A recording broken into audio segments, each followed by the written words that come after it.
everything just becomes one language. Yeah.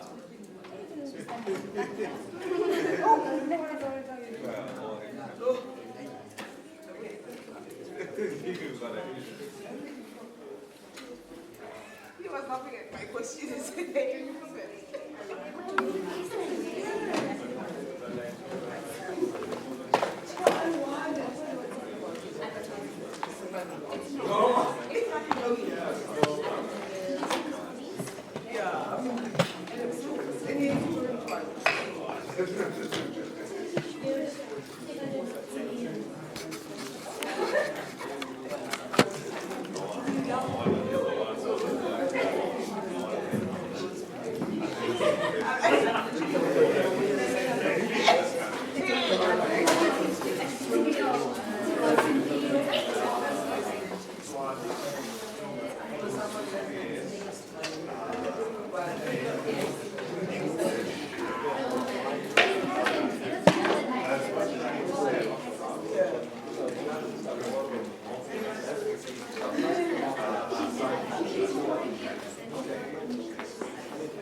Forget license.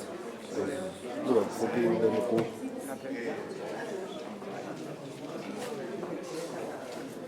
Koniec up.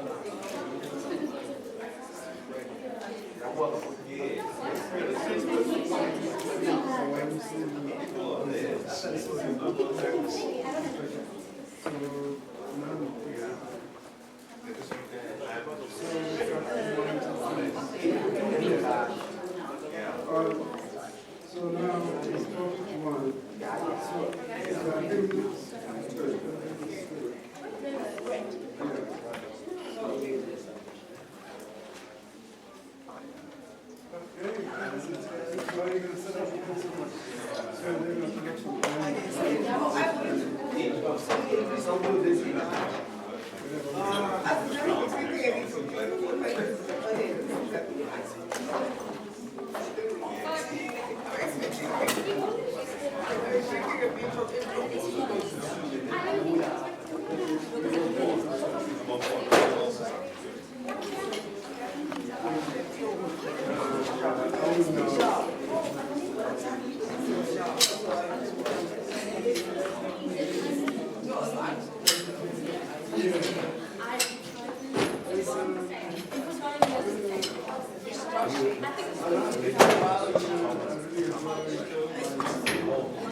So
I think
Day by day, was it mainly the same people coming throughout the week?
Kwasi Magaja.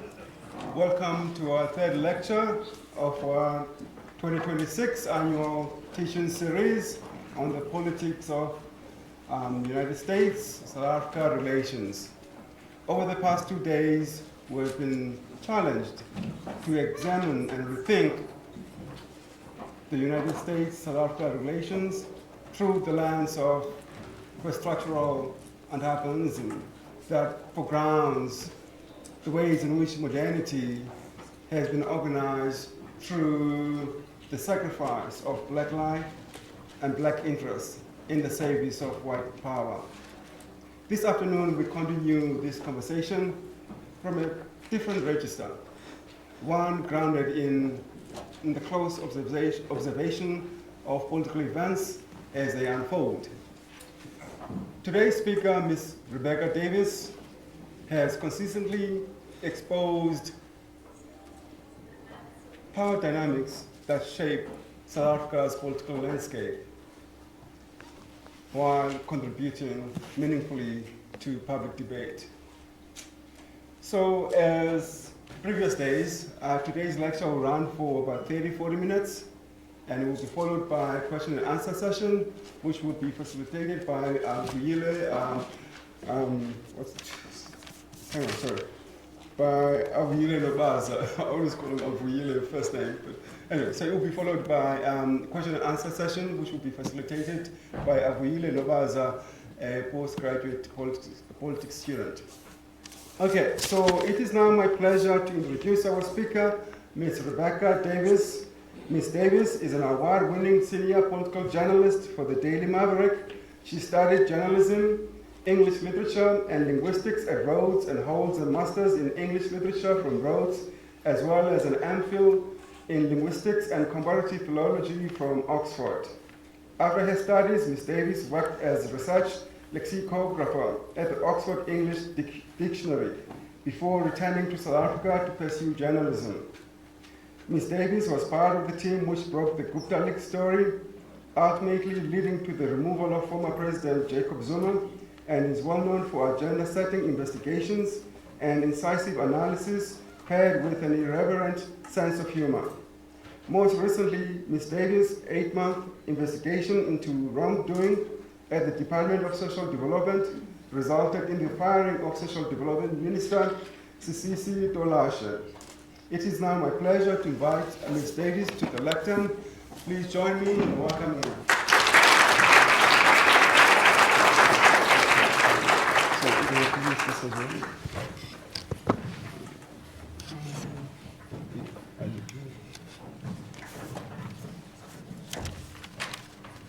Just like that. Is that audible? Yeah. Am I loud enough? Yes.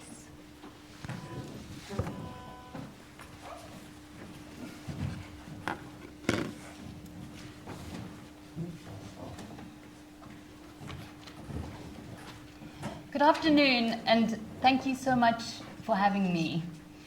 This year marks exactly 20 years since I was a Rhodes student, and coming back here is always deeply nostalgic for me, because like many Rhodes alumni, I think, wherever I go in life, I carry this university in my heart and my liver and all my vital organs, if I'm being honest. Most of my closest friends to this day are friends I made at Rhodes. My best friend, who I still talk to daily, was my neighbor in first year in Milner. And on that note, by the way, it is fascinating to me that the name of Milner residence has survived unchanged, unlike many others, because the historical figure of Lord Alfred Milner was, to borrow a term from political theory, racist as fuck. So maybe that's something to look into. But my point is, cherish the bonds with the friends you make here at Rhodes, because if you're as lucky as me, a quarter of a century later, you may still be able to borrow money from them. And that's something rather special. So I need to start with a confession. There's rarely ever a slow news week in South African journalism, but this year has felt more hectic than usual for some reason, and particularly the last few weeks when we've seen these anti-immigrant protests and so on, and this is all by way of building an elaborate excuse for the fact that when Professor Majabu sent me the poster for this talk to sign off on, I didn't really look at it. I glanced at it fleetingly, I'm sorry, Prof, basically to confirm that the photo you intended to use was of me in a relatively recent era. And I told Prof Majabu, all good on the poster front, please go ahead, paper the Rhodes campus wall to wall with these posters. And it was not until this week when I sat down to write this talk that I pulled up the poster to actually look at it. And in a moment of pure horror, I noticed something that I hadn't previously, and that was this.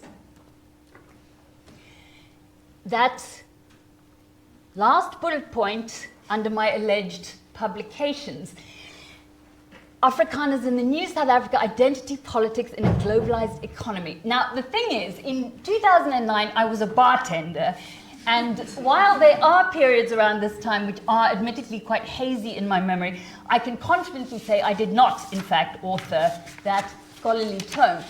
So I was looking at that, and my first response was, well, this is awkward. And my second thought was that by explicitly confirming to Prof Majabu in writing that the information contained on this poster was accurate, I've committed academic fraud. Much like that lady last year on the board of the South African Reserve Bank who was found not to actually hold the PhD she claimed and who lost everything when she was unmasked. I'm now basically her. And my third thought was, it is kind of too late to do anything about this now because the lecture's less than 48 hours away. So maybe I could just brazen it out. But to be safe, I would probably have to get my hands on this book and read it pretty closely, just in case during the Q&A, someone puts their hands up and says, I was really intrigued by the argument you made in chapter 7 of your book on Afrikaner identity. Could you please elaborate? I didn't have time to read the book, so that was off the table. But now I was wondering who did actually write this book. So I hop onto Google and I find that this is the actual author. Senior lecturer in international relations, DPhil in politics. And I'm thinking, this babe could absolutely smash this talk. Followed immediately by, hold on, is this the person they actually thought they were inviting to give this lecture? Because she does seem in every conceivable way more qualified than me to do so. Is this a comical but deeply embarrassing case of mistaken identity across the board? At this point I was spiraling, and my partner was trying to talk me down. She was like, it's rubbish, man. They know they invited you to give this talk. This is just your imposter syndrome talking. This is a classic case of imposter syndrome. And I'm like, but is it technically imposter syndrome if you are in fact an imposter? I would suggest not. Long story short, they had already booked my flights. And in my defense, though I did not actually write that no doubt fascinating book on Afrikaner identity, my partner is Afrikaans, so in a way, I have been carrying out my own longitudinal ethnographic study into Afrikaner identity from an alternative epistemological paradigm. But I am really sorry, Prof Majabu, and if anyone knows the real Rebecca Davis, please tell her I'm sorry too. But the point is that as we have now clearly established, I'm not an academic. I am but a humble journalist, and this is not an academic lecture. Its contents will absolutely not be in the exam, whatever that exam is, any exam. And because this is being recorded, I think I should give a disclaimer up front that what I'm delivering here today is effectively a verbal presentation of a written opinion piece. And for the benefit of any lawyers who might ever see this as opinion, it is protected under the press code even if the comment is extreme, unjust, unbalanced, exaggerated, and or prejudiced. For the record. So let's crack on. So last year I started looking into a question which had puzzled me for some time, and that was, why had US President Donald Trump entered the White House for his second term as of January 2025 with what seemed to be something close to an obsession with South Africa, as depicted in this expository infographic, which I made myself. Now, the main reason why this state of affairs seemed particularly anomalous coming from this US president specifically is because over the course of the last decade, where we have all been granted extensive, unsolicited access to the interior life of Donald Trump, it has been made abundantly evident that in general terms, Trump has almost no interest in Africa whatsoever, beyond a kind of sweeping contempt towards it, and almost no knowledge about it either. In his personal capacity, as far as is known, he has never set foot on the African continent. And prior to August 2018, he was associated with a grand total of 2 utterances involving Africa. Firstly, you might remember, in a September 2017 address at a UN lunch for African leaders, he twice praised the healthcare system of a fictional country he called Nambia. White House officials later confirmed that what he meant to say was Namibia. But even then, his praise for its healthcare system remains mysterious, given that a recent survey found that nearly 70% of Namibians reported struggling to access basic medical care. And secondly, in an immigration meeting in January 2018, Trump referred to the entire population of the African continent as people from shithole countries. That's us. Even despite his second administration's preoccupation with South Africa, as recently as 16th June this year, during the World Cup, he appeared to be still not totally aware that South Africa is in fact a sovereign nation rather than a continental bloc, with Trump suggesting in a press conference, "Why don't North African countries unite to form one great team? South Africa did it. All their countries came together into one team, and look at them now."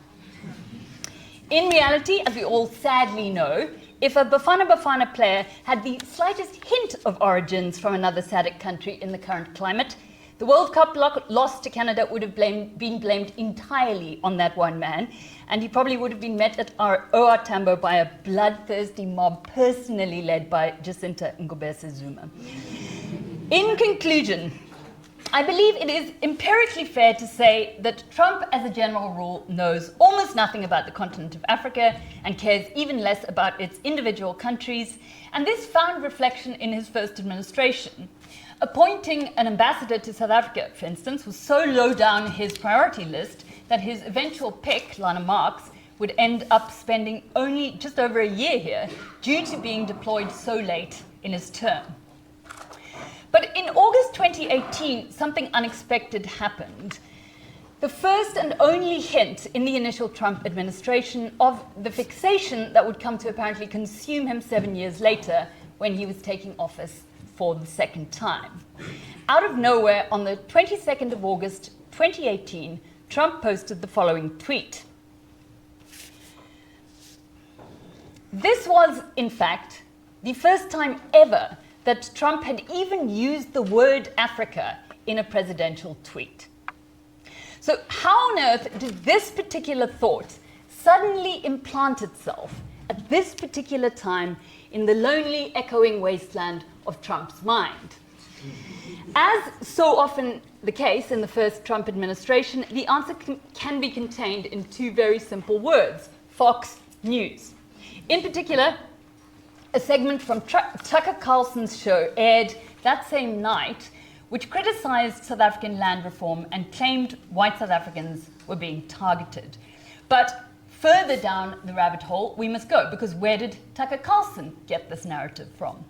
And the answer to that requires an introduction to the first of many white South Africans now resident in the US who have either directly or indirectly wormed their way into Trump's earhole. So meet Marion Tupy. This cheerful little chap is a senior fellow at the American libertarian think tank, the Cato Institute. And although he was born in what was then Czechoslovakia, his parents fled communism when Tupy was a child to seek refuge in the tender embrace of apartheid South Africa, raising Tupy in Johannesburg in the late 1980s. And he ended up graduating from Wits before moving to Washington, D.C. in his late 20s. And it was Tupy, this guy, who had published an actually extremely tepid 4-paragraph blog post on 20th August 2018 titled "Trump Should Warn South Africa on Land Expropriations." It's this which caught Tucker Carlson's eye, and he went on to invite Tupi onto his show 2 days later to discuss his concerns about land expropriation, which ended up being watched by one Donald J. Trump in a kind of MAGA butterfly effect type sequence. But it's worth spending a bit of time on Tupi because the particular ideological genesis of Marion Tupi makes for quite an illuminating case study. Here you have someone who, from birth and from his own family's lived hardships in the Eastern Bloc, had internalized the message that the most demonic political system in existence was communism. And it was not coincidence that his parents chose apartheid South Africa to flee to. The apartheid regime had a famous paranoia of communism and treated the fight against black liberation movements in part as a proxy war against Soviet communism. The Nats viewed Eastern Bloc refugees fleeing communism as ideologically safe, politically reliable citizens, and they actively recruited them to South Africa as skilled white workers. And for these white refugees, like Tupi's family, apartheid South Africa offered them instant access to an unthinkably luxurious way of life compared to where they'd come from. What a vibe! It was a match made in heaven, and that is why by the end of apartheid, South Africa was home to the biggest community of diasporic Eastern Europeans on the African continent. So, in the form of the adult Marion Tupi, we have an individual who one might say has been effectively groomed from birth to respond to a development like land expropriation in South Africa by frantically ringing a 5-bell alarm. Because of his deprived communist origins, Tupi is primed to view private property rights as the most sacred form of human entitlement. And he's grown into an adult libertarian who is implacably opposed to most forms of government interference in the lives of citizens, while we can speculate that some level of residual internalized gratitude to the white supremacist society, which essentially saved his family's life, presumably renders him reflexively suspicious on some level of restitutional measures which might result in a loss of privilege for white inhabitants of South Africa. In short, of course, this dude is going to be in a state of writhing paranoia at the prospect of land expropriation in South Africa. But that doesn't mean that his response to it is objectively neutral or even rationally sound. Quite the opposite. It just means that he may well be the product of a very particular origin story, coupled with decades of accompanying indoctrination that have programmed him to respond to the phrase economic redress in the same manner as a cat suddenly seeing a snake. And why I've spent so much time on Tupi here is to make the point that it is from this particular jangling little bag of nerves that Middle America gets one of its first major exposures to the narrative that something deeply sinister is brewing in South Africa under the ANC government. And Donald Trump, watching Tupi hold forth on Tucker Carlson about the dangers of South Africa's land reform program, while he sucks back his 17th Diet Coke for the evening in the Oval Office, he doesn't know a thing about the pretty unusual cocktail that has brewed Tupi's thinking on this matter. All Trump is seeing is a cherubic Aryan lad spitting pure facts. And all Trump is absorbing is the flattery of Tupi's conviction that it is up to him, Donald J. Trump, to save the vulnerable whites of South Africa from certain doom. But Trump himself, of course, also doesn't arrive at this moment in August 2018 as an ideologically virginal newborn baby. I think it should be uncontroversial to say at this particular point in human history that Trump is a narcissist. And what decades of psychological research have shown is that a core pillar of the narcissistic personality structure is a chronic feeling of victimhood, that you are permanently being wronged and treated unfairly. So Trump is, in other words, constitutionally primed to be receptive to even the flimsiest suggestion that people like him are the true victims of an unjust and unappreciative world. Possibly without even consciously realizing it, it's likely that he's constantly on the lookout for reinforcing evidence for his own deeply felt sense of victimhood. Now, The obvious problem for Trump and his ilk is that it is extremely difficult to make a non-laughable case for why you are a victim as a white citizen of a highly developed Western society with deeply ingrained racist roots. Even for Trump, that is a bit of a stretch. 2012, something important happens. That's the year in which smartphone adoption reaches the tipping point in the US. And there's a lot of evidence to suggest that Trump rapidly becomes ever more addicted to social media. On his most chronically online day ever in 2025, he posted 168 times within a 24-hour period, at the height of his mania on that day, averaging a rate of 1 post per minute. So, as was the case for many of us, in fairness, it's likely that from 2012 onwards, Trump fell deeper and deeper into the comforting bosom of algorithms ever more validating of his worldview. And by 2015, it becomes evident that Trump is consuming and amplifying ideas and content that are circulating in white nationalist circles. And the clearest indication of this comes in November 2015, when Trump retweets a fake crime graphic, falsely claiming that white Americans are disproportionately the chosen murder victims of black Americans, and using a hashtag that would become all too familiar to us South Africans over the years to come, white genocide.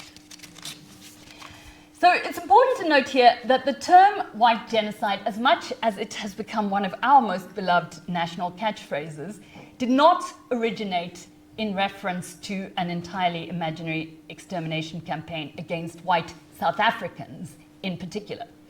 The term had been in use by fringe white supremacist groups in the West from the 1970s onwards, referring to the perceived racial threat posed by factors like immigration and interracial relationships, etc.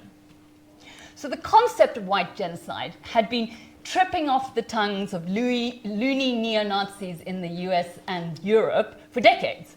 But it was only around 2011, as far as I've been able to establish, that the white right realized, in an epiphanic flash of brilliance, that given a sufficiently distorted framing, it might just be possible to weaponize the narrative of a post-apartheid South Africa, specifically, as the white genocide ground zero. And to understand how this idea began to properly take root in the US, we need to meet yet another dynamic South African immigrant to the US, a woman called Monica Stone, who was known in her homeland of South Africa as Monica Huggett. That's Monica, not quite as photogenic as Tupi, it must be said. Also, yes, that is in fact apparently an old khaki aviabier suit she has hauled out for this photo shoot. Now, since my research led me down the dark hole that ended up reaching Monica, I have become morbidly obsessed with her, so it's quite wrenching for me, for time reasons, to have to very briefly summarize her history.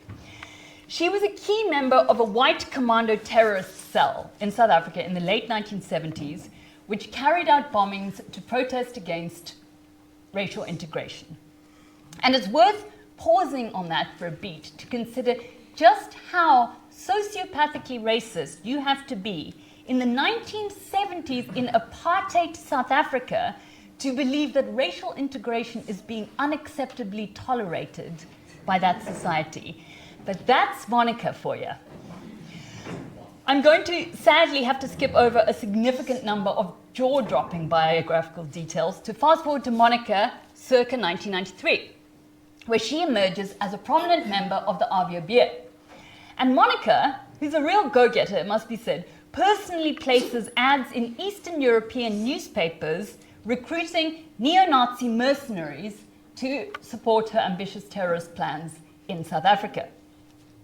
Some of them do actually come over, but unfortunately for Monica, she is caught and arrested in March 1994 on weapons and conspiracy charges, but within months is simply let out of jail. Mandela, that's all I can say. So she promptly flees to America and very touchingly finds love with a Louisiana member of the KKK. They just get each other, guys. So Over the next decade, Monica becomes a valued member of the Aryan Nations group in Louisiana. But like most secretly homesick South Africans, she keeps abreast of news back home. And in 2010, the news that the former RBOB leader Eugene Terreblanche has been murdered on his farm seems to hit Monica real hard. By this stage, bear in mind that Monica is almost 70 years old, but there is life in the old gal yet. And apparently galvanized by her Eugene Terreblanche grief, which is not a sentence I've ever said before, it is Monica who is the organizational kingpin behind what she calls the South Africa Project, which culminates in 2012 in a series of Stop White Genocide in South Africa rallies held across the United States. These rallies were pitifully small, drawing only a handful of sad skinheads to each one. But what Monica had almost single-handedly managed to achieve was planting a seed which would grow and be cultivated in the US, at least among the US white right, over the next few years. And that was the idea that in South Africa, under black majority rule, they had the perfect case study for what happens when wokeness is allowed to go unchecked.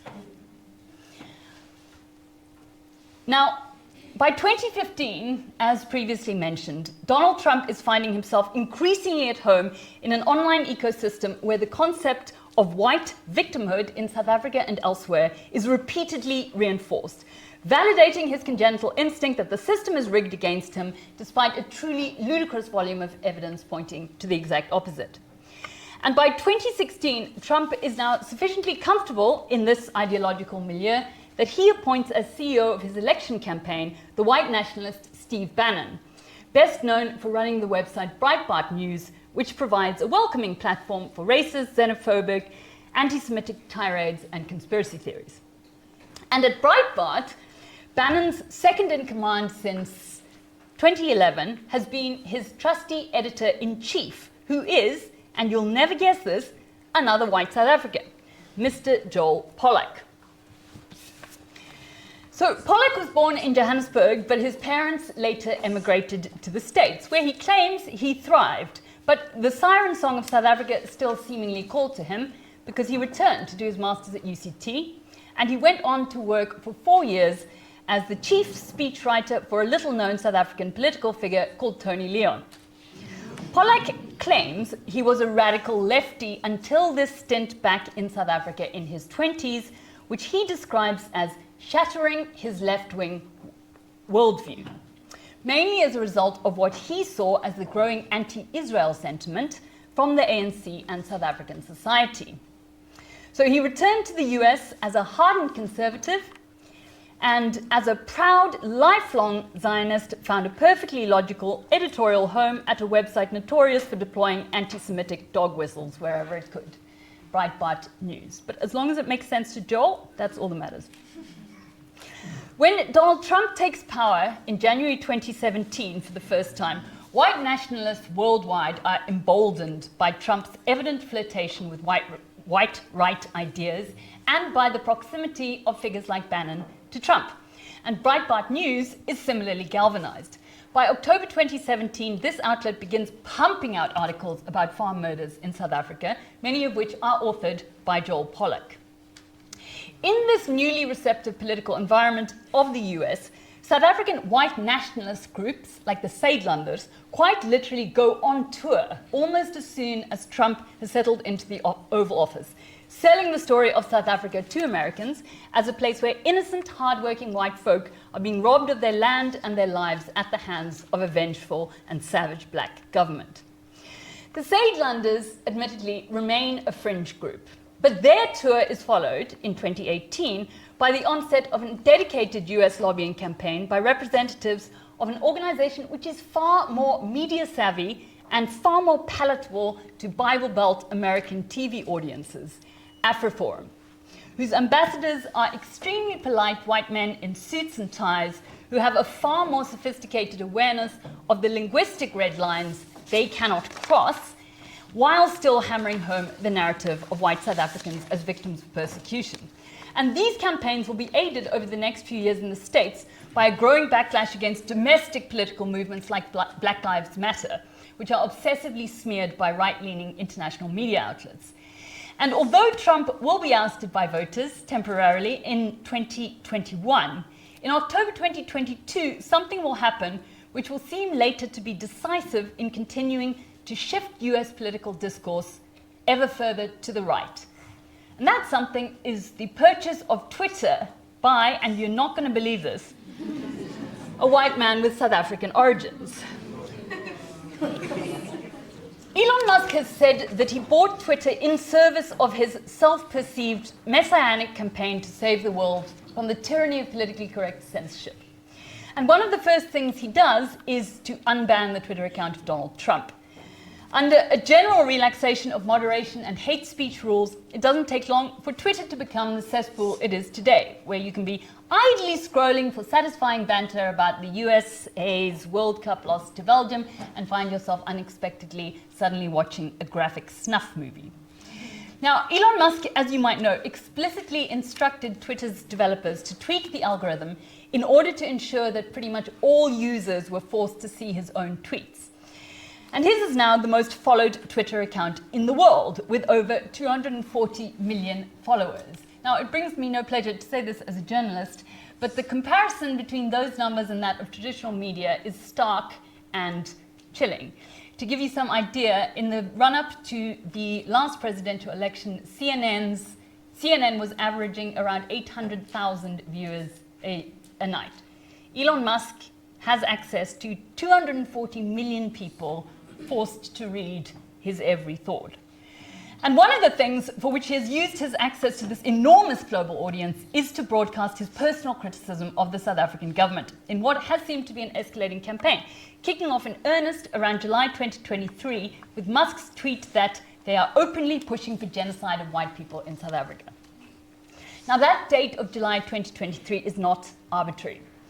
It was in that exact month that white right sympathizers worldwide discovered an extremely convenient individual villain personifying their claims about white persecution in South Africa, Julius Malema, who was filmed singing his favorite lullaby, Kill the Boer, at the EFF's 10-year anniversary rally in footage which spread like wildfire among right-wingers globally. And this same footage would, of course, end up being used by Trump as a key piece of ammunition against Cyril Ramaphosa in that terrible Oval Office ambush that occurred in May 2025. So there's no doubt that this was a key inflection point in terms of the white genocide narrative campaign. Malema effectively handed them a neatly wrapped gift that would be treated as the smoking gun in terms of filmed evidence that indeed standing elected black South African politicians were openly plotting the mass murder of white South Africans. So from July 2023, Elon Musk becomes the single most powerful megaphone for the white genocide narrative via his Twitter account. And the motives for these are obviously multifarious. We know that Musk maintains a deep personal resentment towards South Africa, partly, one assumes, because of the fact that he was bullied within an inch of his life for being such an obvious weirdo at Pretoria Boys High, and partly because he took what seems to have been his one and only holiday from PayPal to take his first wife, Justine, to South Africa, in the course of which he developed malaria and almost died. And while he was out of the office, the whole PayPal board used his absence to oust him from PayPal. And now he blames us for that, which seems a little bit unfair. And then the third strand here is obviously his insistence that he should be allowed to operate his Starlink satellites in South Africa without having to abide by the BEE legislation that the South African government has imposed. From the point of July 2023, when he discovers the existence of Julius Malema as his personal hate pinboy, to the current day, Musk has tweeted criticism of the South African government on at least 40 occasions, probably more.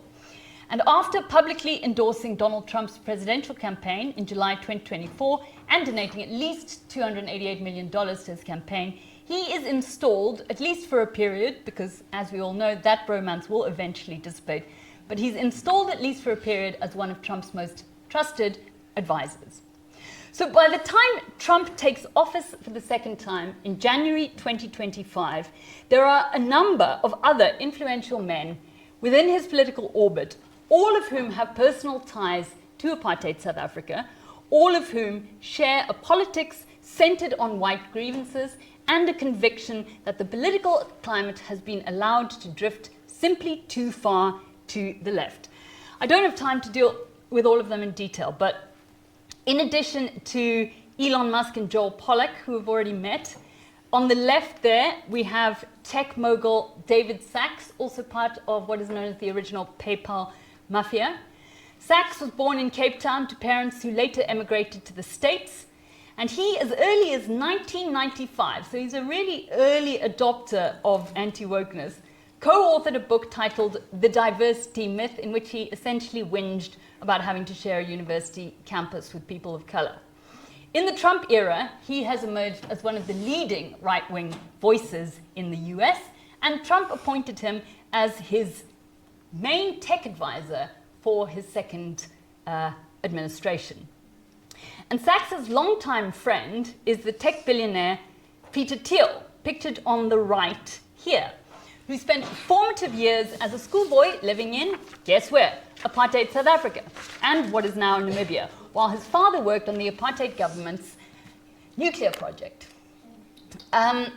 According to his classmates at his US university, Thiel was allegedly a vocal defender of the apartheid system, and on one occasion allegedly told a black female peer that South Africa's systematic denial of civil rights to black people was economically sound. And in the middle here, at the bottom, we have a figure who is an obvious outlier in one respect, namely that he is not white. But that is Patrick Soon-Shiong, a medical billionaire born and raised in Gqeberha, up the road, attended Wits, who today owns one of America's most prestigious legacy newspapers, the LA Times, and has reportedly used it to block criticism of Trump again and again, particularly in the lead up to the 2024 elections, which Trump won. And this isn't even the full cast of people around Trump with South African origins. Trump's longest standing South African friend, as far as I can determine, is the golfer Gary Player, who has been close to Trump for at least 30 years. Player was notorious for serving as a kind of touring unofficial global ambassador for the apartheid regime, defending it against all comers.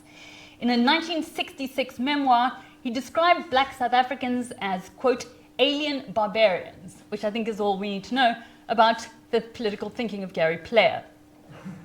So the argument I've been building is that there are two political currents which help us understand why it is that Donald Trump would enter the White House in January 2025 and immediately embark on a flurry of punitive action aimed at the South African government for their alleged mistreatment of white South Africans. The first has been the way in which this narrative conveniently aligns with Trump's personal philosophy of victimhood and his increasing appetite for a white right worldview in which post-apartheid South Africa becomes a vital instrument for the laundering of white supremacist politics through the language of victimhood, allowing them to claim that they're not defending apartheid, they're protesting genocide. They're not opposing black political power, they're just standing up for persecuted farmers. They're not advocating for white supremacy, they're just demanding human rights for whites. Somebody, please. In this warped fever dream, the real country of South Africa itself and its real inhabitants is of little actual importance beyond its symbolic resonance as an argument to be deployed in America. This, they warn, is what happens when whites lose their grip on power, and it cannot be allowed to happen here. And the second current, which helps illuminate Trump's recent South African preoccupation to some degree, is more straightforward. It's the factual reality that Trump is surrounded to a surprising degree by individuals who have personal historic ties to apartheid South Africa, and accompanying nostalgia for that era of supreme white privilege, paired with individual grievances about the post-apartheid political dispensation in South Africa. And these are the people who, in real terms, we have to assume, to some degree, have influenced Trump's distorted perspective on the South African situation, and quite possibly have actively urged him to adopt certain stances towards Pretoria which align with their own interests and prejudices. There is, however, an obvious third strand, which is of equal, if not more, significance to the two that I've outlined here today, but for which I don't have time to do more than identify, and that's also because it falls outside of the scope of what I was looking at in this talk. But that is South Africa's decision to take the USA's closest ally, Israel, to the International Court of Justice over the genocide in Gaza. Trump's action, in particular, in designating white South Africans as refugees, seems explicitly designed to formally validate and codify the identity of white South Africans as victims of racial persecution in a manner which aligns extremely conveniently with a wider project to undermine South Africa's global moral standing in order to weaken Pretoria's entitlement to bring a human rights-based case before The Hague. And there's no doubt that this move on Trump's part has been undertaken entirely cynically, because white South Africans have tried to seek asylum and refugee status in the USA before, and the US courts have chucked it out on the grounds that merely experiencing economic hardship is not a ground for political asylum. High crime rates, which are indiscriminately applied to everyone, also do not constitute a campaign of racial persecution in the way that a refugee status would suggest. But this is also a technique that the US has used before. In 1966, they applied something very similar to Cuba, announcing that any Cuban who was able to make it to America and set foot on American land would immediately be granted refugee status, thus providing a really perverse incentive for Cubans to risk and lose their lives on really perilous sea crossings in order to be able to say, look how terrible communist life is, that these people are willing to go to these lengths in order to claim refugee status. So it is something they have tried before. Also, I don't know if you're aware, at least one Indian family has gone over as refugees. So it's not just whites who are being accepted by the US, but I don't know if the rest of America knows. In conclusion, 20 years ago, when I left this campus, I was headed for the UK, carrying South Africa around inside me, as those of us who leave this country, even temporarily, tend to do. And so too do the men I've described today. But the South Africa they carry around is a fiction. It's one in which they are persecuted, and the country that raised and then betrayed them is the aggressor. They, together with white nationalists in search of a racial cautionary tale, have sold that fiction to the most powerful man in the world. And Donald Trump was all too keen to buy it because it flattered the sense of victimhood he has already been nursing his entire life. Our country of 60-odd million real people, South Africa, now pays the diplomatic and economic price for a grievance that was never truly about us at all. We were only ever a prop for a battle about identity politics to be fought somewhere very far from us. Thank you.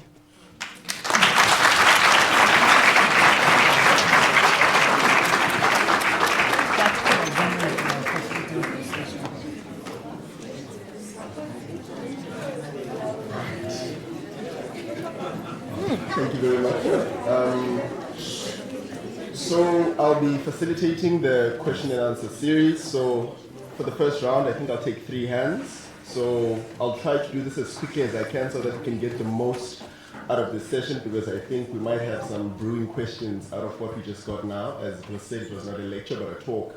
So I'll start with the first 3 hands. But don't force yourselves. Nothing comes to you. Any questions? Great.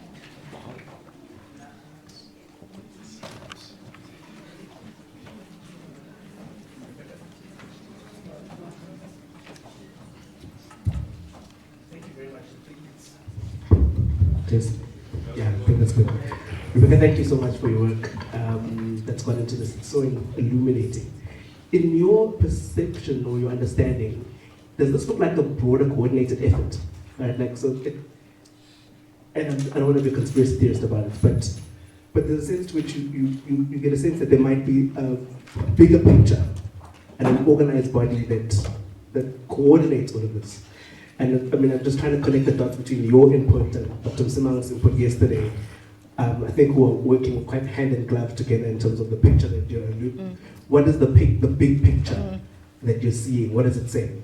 So one of the things that is definitely happening is that there is a covert international campaign pushing towards right-wing conservative Christian family-based politics across the world, funded by money from the US and from Russia, and they are also increasingly targeting Africa. In fact, Cape Town next year is going to play host to a massive conference on this.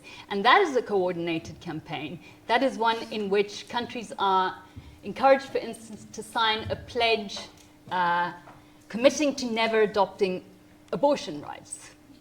And this is a campaign which takes place in the form of seemingly disparate grassroots local organizations, which really in reality have deep connected roots and are connected by the same Russian and American funders. So I don't think you're being conspiratorial. There are these currents that are coordinated already, and it's not a far leap to go from conservative, right-wing, family-based anti-abortion politics to one which simultaneously tacks on a racial persecution element. Yeah. Thank you, Rebecca. What do you think of the link between the transporting of Afrikaner families to the US and the Great Replacement theory that in 2030 white Americans, I think non-Hispanic, white non-Hispanic Americans will, I almost said for the first time, there'll be outnumbering, or there'll be less than other populations, but you know, prior to 1619, there were definitely less than the native population. So, what do you think? Do you think there's a link there between the Great Replacement theory to increase the numbers of white Americans or white people in general, to make sure that they're always the majority?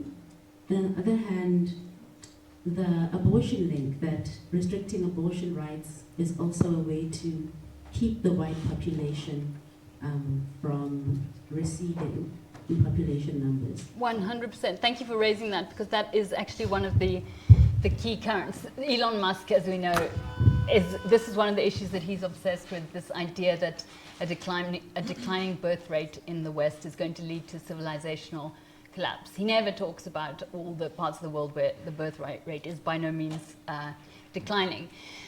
I also think, I mean, if you look at it on the face of it, bringing over 17,000 Afrikaner refugees in 1 year, which is now the target, and also note they haven't been able to make that target, and on several occasions they have booked out whole planes for Afrikaner refugees only for, say, 2 people to arrive, ready to take the plane, because it turns out that when push comes to shove, as a white South African, you suddenly maybe start having cold feet when you realize what you're actually giving up. Be that as it may, 17,000 white South Africans is obviously not enough to repopulate America, but it's symbolically important, of course. There's a pragmatic element in that those people are going to come in and vote Republican. They're going to vote Trump, for sure, till the end of their lives. And then there's also the fact that this allows Trump to fulfill the kind of moral obligation on America to take refugees without having to do so from any of the shithole countries. Because the full quote of what he said there was, why do we have to keep taking refugees from these shithole countries? Why can't we take refugees from somewhere like Norway? Now that is like the most obvious Aryan dog whistle ever. What he wants is white, blonde, blue-eyed refugees. And in some ways, you can see white South Africans as sort of Timu Norwegians. You know, we're not quite there, but if you squint at us in the dark when you're a bit drunk, we could pass. Yeah, I mean, that is definitely, yeah. That is the whole reason why people like Elon Musk, I think, are so anti-abortion, because to them it's linked. I mean, it goes together, obviously, with also wanting to restrain women to certain roles so that they don't take up space in the workplace. I don't know if you're also aware that there's a very real right-wing sentiment at the moment from men, which holds that the reason why the West has become so woke and, in their opinion, kind of incompetent is because women were granted the right to vote. And women have too much empathy for social issues. They're the ones who want to take in the refugees, etc.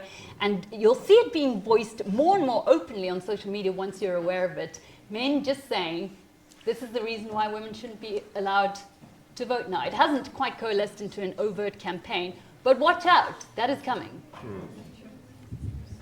Hi, Rebecca. Thank you so much for that talk, you called it. I don't know what it was. It was brilliant. I wonder, because a lot of sort of states are noting that part of, you know, the agency is being constrained by the structural power that the United States is obviously exerting.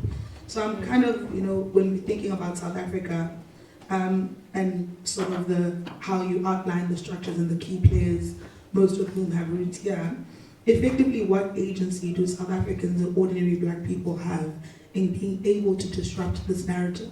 And how do we counter what is being said? Because we know Americans don't read, right? So even if you say it's not happening, the narrative continues to persist. So how do we disrupt that narrative and effectively take back, I guess, Pretoria so that it's not affected or does not affect our sort of foreign policy? Well, what the fuck is Trevor Noah doing? I mean, where is that guy? He's like the one dude in America who could potentially reach a wide audience, and he doesn't seem to have any appetite to do so. I mean, the truth is also, if you're attempting to rationalize with white right nationalists, I don't think you're going to get very far. I mean, we saw that from the evidence of the Oval Office meeting in May 2025, where Ramaphosa and even the likes of, what's the other golfer, Ernie Els, for God's sake, were trying to very reasonably say, Mr. Trump, President Trump, this is wrong. There was clearly no evident outcome to that. So your question is a difficult one, honestly. I suppose, yeah, I mean, I'm only half joking about the likes of Trevor Noah. To find these people who can speak to both the left and right in America, and it's very hard in an increasingly polarized political environment, but someone who can reach across that divide, who is still widely like an Oprah, man. Oprah. We need Oprah. She's still running that school. It's time.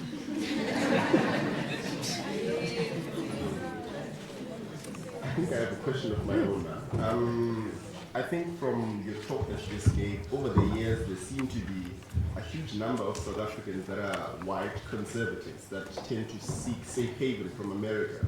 What do you think the intent is there with having so many white conservative South Africans going to America? What does that mean? You mean from America's perspective or from their perspective? From their perspective. The ones who are going? Yeah. Well, it's often been said that white Afrikaners and a certain kind of American Republican have quite a lot in common culturally. There's this kind of church-going,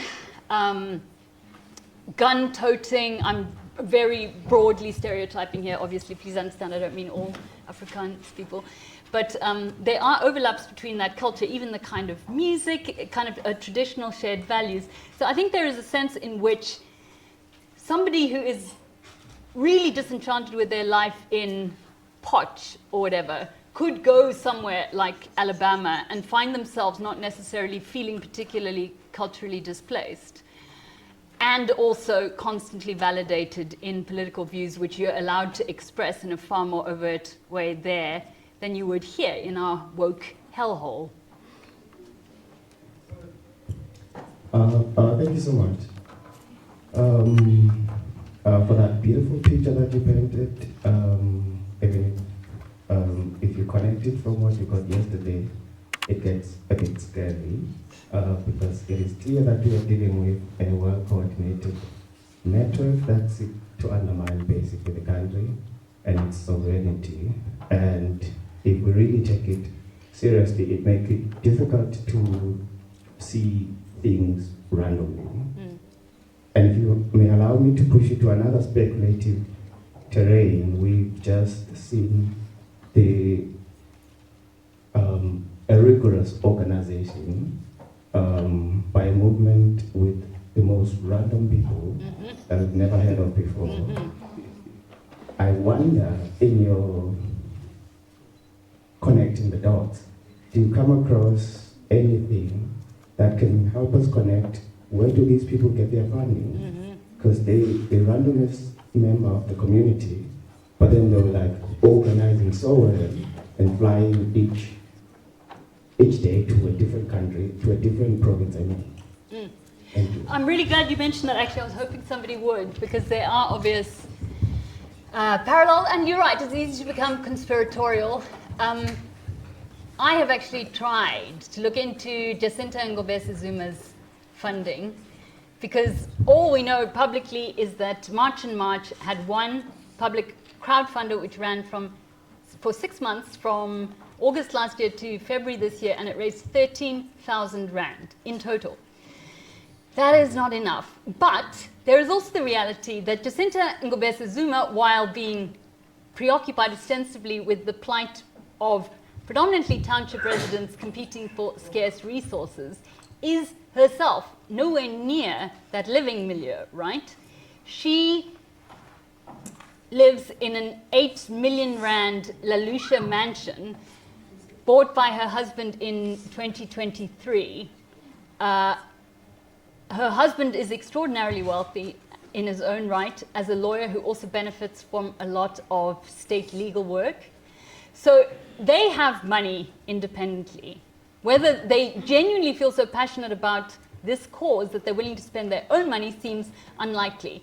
What I've heard from KZN sources is that their donors are likely to be people connected to former President Jacob Zuma, that they share the same kind of funding network. But you are right to be skeptical about the underlying ties of some of these movements. I recently wrote about a similar movement called South Africans for Constitutional Reform, which ran an astonishingly successful crowd fundraiser, raising 500,000 Rand in something like 2 weeks, and most of that within about 3 days. And this is a literally unknown organization compared to March and March. And when I started looking into that, I found that the figurehead of this campaign, who is a woman called Princey Mtombeni, has not disclosed to followers who think that they are backing her because she shares their sentiments on restricting access to South Africa to foreigners, that her actual aim is to restrict the ability of NGOs in South Africa to operate. And then you're like, why would Princey Mtombeni care so much about this? Well, turns out that she is a self-professed nuclear advocate, and for the past 12 years or so, she's built up this sideline as somebody pushing for nuclear in South Africa, which is completely fine, except from one very specific perspective. She believes that the nuclear deal with Russia, which the Western Cape High Court chucked out in 2017, should have been allowed to go ahead, and if it had, we wouldn't have suffered load shedding. And this is the message that she has been pushing year on year, while being wined and dined by the Russian state nuclear energy company, Rosatom, being flown around the world.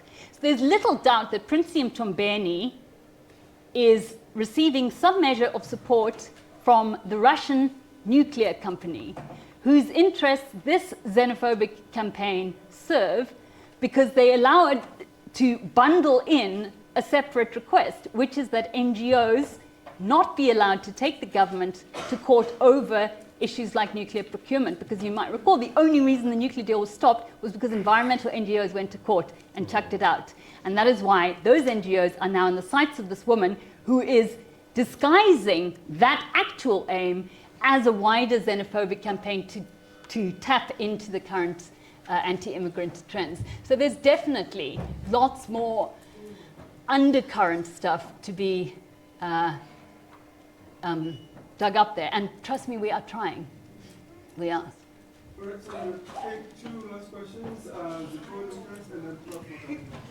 Okay, cool. Thank you so much, Rebecca, for your insights. Just a quick one. Should we be worried about the Heritage Foundation's publication, which is known as Project 2025, which was authored in 2023, and I think Dr. Pilam Simak alluded to the project, the Heritage Foundation and its right-wing work, which also influences the President of America. So I'm asking this question because the Constitutional Court judgment on the sale of the Tafelberg Bay property, which it declared unconstitutional, should we be worried about how much they are pushing for this agenda 2025 or this project 2025 to also manifest in South Africa, which then leads to the gentrification of South Africa, whereby we find that certain citizens are not allowed to live in different parts of South Africa, that is including the Western Cape, some parts of the Eastern Cape and the metros.